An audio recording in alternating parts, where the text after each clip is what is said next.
ایرانیان. اصلا در تاریخ ایران قبل از اسلام نه چیزی به نام چهارشنبه سوری بوده، نه چیزی به نام پریدن از رو آتش بوده.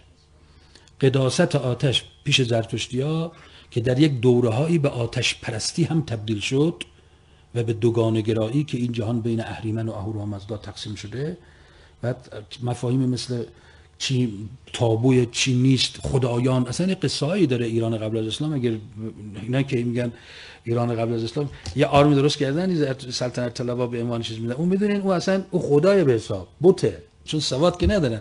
دیدن مثلا سلطنت طلبا این یک آرمی درست میکنن، یک یاروی ریش و اینا داره و بال داره و فلان اینا فکر میکنن این آرم چیزه مثلا سلطنت ایرانی و فلان، اصلا این نبوده، این خدای تفلک،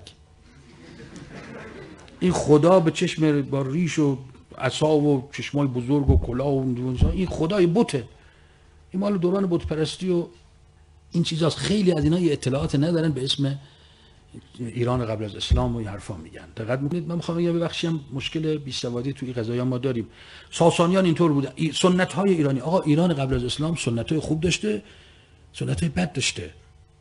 در ایران قبل از اسلام، در همین فرهنگ زرتشتی، در فرهنگ میترائیسم و مهرپرستی، در فرهنگ مزدکی، نمیدونم در فرهنگ چی و آیین مغها و اینا، شما هم ارزش‌های الهی توحیدی می‌بینید تو همین گاته ها مال زرتشت، اینا هم عبارات می‌بینید معنوی، اسلامی، توحیدی، صحبت از اخلاق نیک، کردار نیک، اینا هم حرف هم عمل صالح، ایمان، تقوا، حرفای الهیه.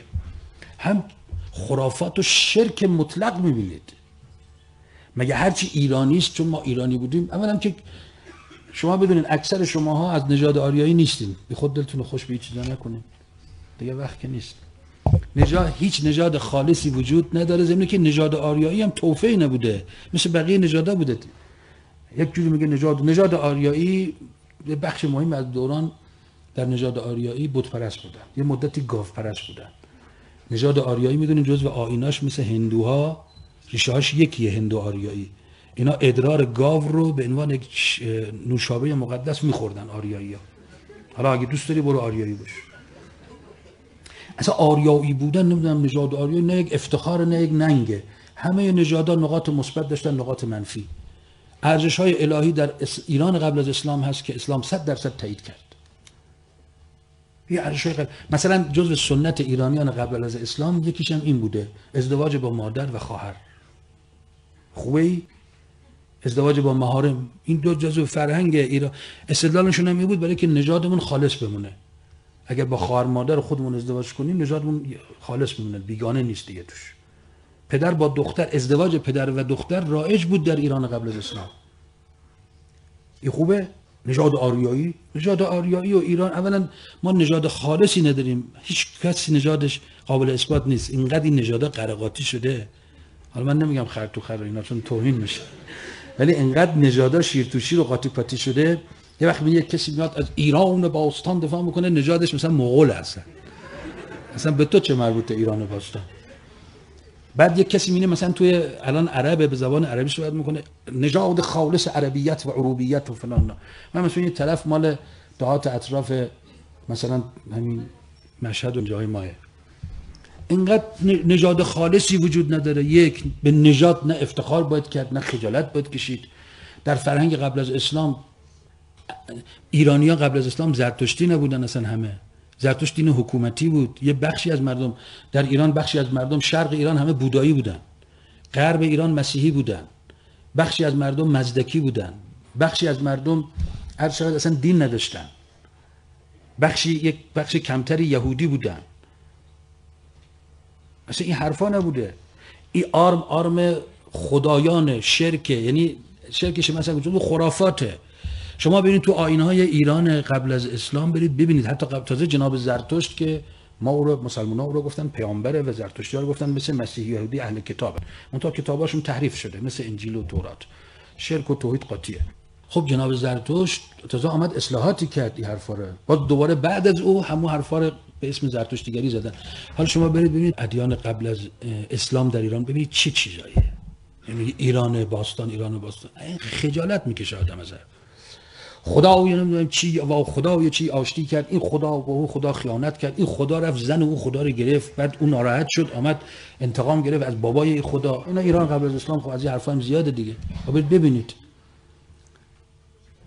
گاو مقدس نمیدونم خدا اول گاو رو آفرید، بعد گاو نمیدونم چیکار شد رفت گذاشت، بعد کیومرث که بعضیا میگن همون حضرت آدمه، بعضیا میگن اولین شاه، بعضیا میگن اولین، یا جمشید شاه چیز بود بعد خیانت کرد دنبال قدرت بعد فاسد شد، بعد فلان اهریمن 3000 سال با هم جنگیدن، بعد 9000 سال آتش بس دادن، بعد سر چیز کلاه گذاشت، سر اهریمن رو کلاه گذاشت، گفت تا این خوابه برم چند تا چیز خلق کنم، بعد رفت خلق کرد و بعد اون گفت اینجوریه ما تا مثلا خوابیدیم میری خلق میکنی، بعد حمله کرد دنیا رو به گند کشید، بعد نصف دنیا شده مال. خب اینا ایران قبل از اسلام. ایران قبل از اسلام، ما به ایران قبل از اسلام بعد از اسلام کنم، منطق، اخلاق، حقوق، اینا معیاره. چون که از جامعه به اصطلاح مسلمان خودمون هم الان دفاع نباید بکنیم. مگه مردم ما داریم اسلامی زندگی میکنیم؟ ما اگه اسلامی زندگی بکنیم باید طلاق اینقدر باشه، باید اعتیاد باشه، باید گران فروشی باشه، خیانت باید باشه، دروغ باشه. اینا اسلامیه؟ اینا انسانی هم نیست چه برسه به اسلامی. بحث دفاع از ما و شما نیست، دفاع از مردم ایران یا غیر ایران نیست، بحث مکتبه. ایران قبل از اسلام، زرتشت و غیر زرتشت، حتی تو حرفای مزدک و دیگران شما میبینید وقتی نگاه میکنید بعضی حرفای اسلام، همین گاته ها که سروده های بخشش سروده های جناب زرتشت هست، عین توحیده، عین اخلاقه. اما یه جایی میبینید میگه دنیا دو دسته است، اون خدایان اینورن این خدایان اینورن، اینا با هم میجنگن، بعد اسم گذاری رو ماه ها و اینا هم همینه. یا مسئله 13 بدر، اصلا 13 بدر بیشتر از اینکه ایرانی باشه اصلا غربیه. شما الان تو، من خودم دیدم توی اروپا و امریکا که اصلا من اونجا دیدم، توی ایران کمتر من دیدم، اونجا دیدم مثلا تو هتل تو اتاق نوشته 12 به علاوه 1 اتاق 13 رو. و گفتم این چرا اینه؟ گفتم شاید من اشتباه میکنم. نه اصلا کاملا اینا 13 رو عددشون میدونن. اصلا این 13 نحس بودن 13 یک فرهنگ خرافی 100%. بنده تا جایی که مطالعه کردم ایرانی هم نیست، این وارد شد بعداً. ببینید این چهارشنبه سوری، میخوام بگم به ایران قبل از اسلام هم اصلا ربطی نداره. دقت کردید چی گفتم؟ گفتم هفته تو تقویم ایران نبوده اصلا، این تو تقویم سامی بوده، نه تو تقویم آریایی. این آرمی که میذارن این خدای به حساب یکی از خدایان گردن کلفته، که همینا که الان وقتی بگی خدایان مسخره میکنن، میگن ملت خرافی عقب مونده به چه چیزایی معتقدن. خب خودت هم یکی از همونایی که ایران قبل از اسلام ارزش‌های 100% انسانی اسلامی است که قرآن و روایت ما به شدت تایید کردن. شما می‌دونید بعضی آیات قرآن اهل بیت پیامبر فرمودن اینا شأن نزولش ایرانی‌هاست. چه مدحایی از پیامبر و اهل بیت راجع به ایرانی هست. و از اون طرف یک مفاهیم بسیار ضد انسانی، ضد عقلی در ایران قبل از اسلام. عرض کردم یکیش ازدواج با محارم، ازدواج با خواهر مادر، پدر با دختر. اینقدر ازدواج پدر دختر هست تو تاریخ ایران قبل. خب بگیم ارزش‌های ایرانی با برگردیم به سنت‌های ایرانی قبل باستانی خودمون، به کدوم سنت برگردیم؟ مفاهیم درست و غلط درست تفکیک بکنیم از هم. خیلی ممنون از لطف شما، ان شاءالله موفق و مؤید باشید. من پیشاپیش دوباره عید نوروز رو به همتون تبریک میگم. شیرینی و شکلات و آجیل اینا نخورین، دندوناتون خراب میشه. نصیحتایی که میکنن همه رو خودشون هم از همه بیشتر میخورن. خداحافظ.